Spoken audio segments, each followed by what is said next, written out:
Hát Péni Istvánnal horgászunk itt a Veresegyházi pamuttavon, és hát Istit szeretném megkérdezni, hogy sikerült a mai nap eddig?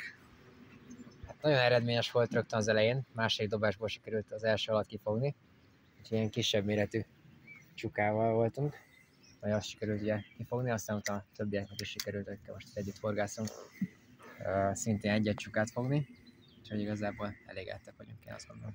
És az ilyen nagyobb csalikat kedveled? Hát főként nagyobb csalikat, de hát nyilván ugye ez egy kisebb tó, és mondjuk lehet, hogy a nagy csajettől még tudna eredményes lenni, de általában ilyen nagy bányatavak, vagy ilyen bányatavakon ott nagyobb csalikkal szoktunk horgászni. Mi volt eddig a legnagyobb csukád, amit fogtál? Pont 1 méteres kereken. A kilóban mennyi volt? Azt nem mertem.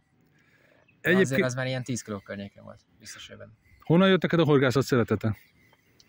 Nagypámtól, vele kezdtem el horgászni, ő szeretette meg velem, és tényleg ugye ez volt a minden nyárnak az egyik fő slágere, ugye a horgászat a vadászat mellett, úgyhogy egyik este horgáztunk, másik este vadásztunk, és azóta is ugye szeretettel űzöm ezt a sportot. Szoktál békés alakra is horgászni, jól tudom? Szoktam boilizni, az a másik nagy kedvenc, de hát nyilván az sokkal időigényesebb, és sajnos ugye az ilyen sport mellett kevesebb idő jut rá most már.